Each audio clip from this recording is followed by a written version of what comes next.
Today, we're diving deep into some thrilling developments that have surfaced for Dead by Daylight, an iconic multiplayer horror game that continues to surprise fans with its exciting crossovers. Now, I don't know about you, but Dead by Daylight's knack for pulling in horror legends has always been one of my favorite parts of this game, and recent leaks suggest a potential new collaboration with the Resident Evil universe, this time focusing on Resident Evil 7 and 8. Plus, there's even talk of a long-awaited Trickster map based in South Korea. And honestly, as a longtime player and a horror fan myself, I'm hyped for what's on the horizon and the possibilities that these leaks might be true.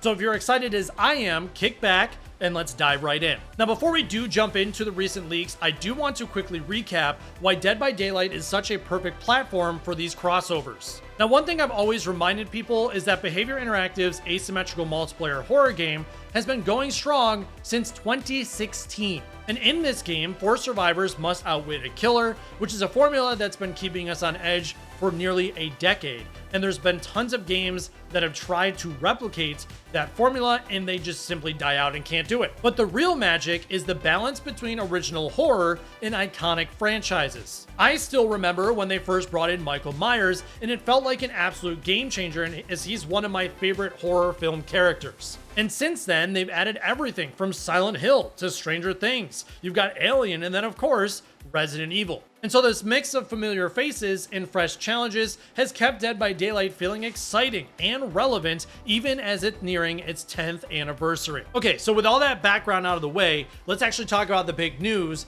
which is the rumored Resident Evil 7 and 8 crossover. Now, according to Ruthless Leaks, Behavior is planning to bring Jack Baker as the killer and Ethan and Rosemary Winters as the new survivors. Now, personally, I think this will be an absolutely killer, pun intended, addition. Resident Evil 7 is still one of my favorite entries in the franchise, and Jack Baker is one of the most memorable horror antagonists in gaming as a whole. And for Dead by Daylight, this would mark the 3rd Resident Evil collaboration. Each of these crossovers has been a shot in the arm for the player base, and so the excitement is truly real. Now, if you're not super familiar with Resident Evil 7, here's a quick refresher. Jack Baker is the patriarch of the terrifying Baker family, and he's absolutely relentless. His mix of brute force and dark humor is downright chilling. And now, I remember playing Resident Evil 7 for the first time and feeling genuine panic whenever Jack literally showed up anywhere. And his ability to keep coming back no matter what you throw at him, because Ethan has thrown a lot of shit at him, is what makes him so perfect for Dead by Daylight's killer roster. And now, switching gears to the survivors, Ethan and Rosemary Winters. Now, I have to admit, I'm super curious to see how these two play out in Dead by Daylight. Ethan is the ultimate survivor. Like,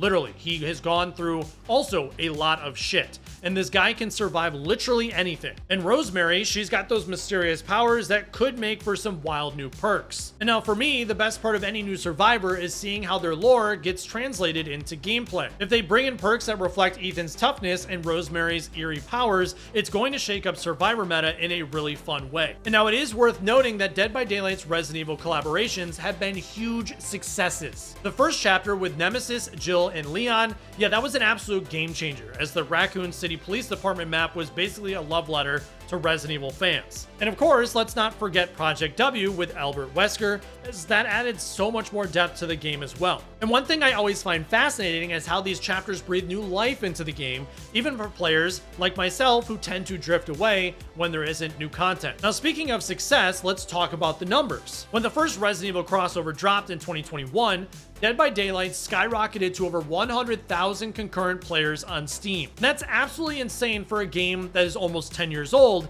and it's a clear sign that these collaborations aren't just for show. And personally, I remember seeing it on Twitter and Reddit and other YouTube videos, just feeds of blowing up with excitement that Resident Evil is finally coming to Dead by Daylight. It's what everyone wanted, which is to see Nemesis in action, and that's exactly the kind of hype that Behavior wants to capture yet again. But okay, so let's speculate a little bit here, because that's honestly half the fun. If Jack Baker joins the game, what kind of powers might he have? Given his near invincibility and brutal attacks in Resident Evil 7, I'm imagining a killer who can smash through pallets or even bust down walls. So picture it, you're running from Jack, and suddenly he's tearing through obstacles like they're paper, which honestly, I fucking hate, because I'm a survivor main, and that just makes being a killer even easier. And alternatively, he might have a self-healing or regeneration ability, like how he keeps coming back no matter how many times Ethan takes him down, so that would make him absolutely terrifying to face and deal with in the game. I don't know how they're going to balance it. And now for survivors, Ethan's resilience is legendary.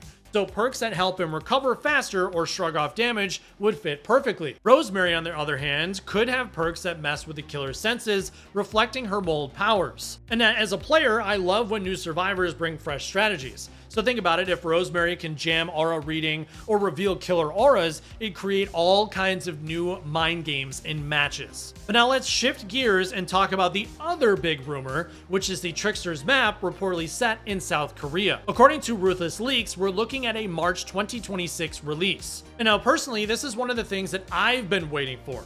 The Trickster's flashy neon aesthetic and K-pop inspired persona have always felt like they deserved a map to match. And the Dead by Daylight community is already buzzing about it as well. On forums and Reddit, people are dreaming up everything from neon lit nightclubs to dark alleyways filled with posters and flashing signs. And one idea that I thought was really cool was a vertical nightclub with multiple levels and secret passageways. It wouldn't just be cool visually, it'd be a total game changer for chases. And now adding a new map isn't just about the visuals, it reshapes the gameplay as I just mentioned. Different map layouts force killers and survivors to rethink strategies. So for example, a multi-story Trickster map, as I mentioned above, would make perks like balanced landing way more useful and could give killers new opportunities for mind games. Now unfortunately, while these leaks aren't official, they do fit into Behavior's roadmap for Dead by Daylight. The studio has promised more licensed content and map updates in the coming years. And honestly, this focus on fresh content is one of the reasons why I've stuck with Dead by Daylight for so long,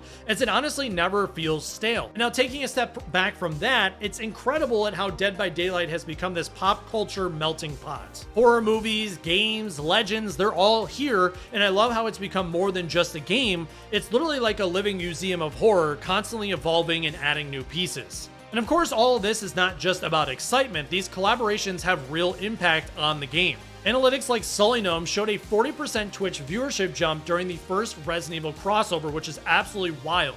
And of course, Behavior sees these numbers too, and it's why they keep pushing for bigger and better collaborations. And of course, none of this is easy. Licensing, creative direction, technical hurdles, it's a big lift to make these crossovers work. And on top of that, Capcom is known for being protective of Resident Evil's image, so Behavior has to get it right. But if they do, it'll be another legendary chapter. And then some might ask, when might we see an official word? And if the rumored November release is true, we might get a teaser in August or September. Now, Trickster's Map might be further off, maybe early 2026 teasers. So it's obviously a bit of a wait, but honestly, the speculation and theory crafting is half the fun. All right, so that is kind of the deep dive into the rumors and leaks that we've heard so far about the Resident Evil chapter, and then also the Trickster's Map. And I honestly have to say, I'm feeling pretty hyped. Even if just half of these leaks come true, it's going to be a huge year for Dead by Daylight players. So now I want to hear from you specifically. Are you excited about Jack Baker potentially joining the roster, or are you more hyped for a neon-soaked Trickster map? So drop your comments down below. Now, if you guys did enjoy this video, make sure to leave a thumbs up, hit that subscribe button if you're new, as I will continue to make gaming videos just like this one. Until next time.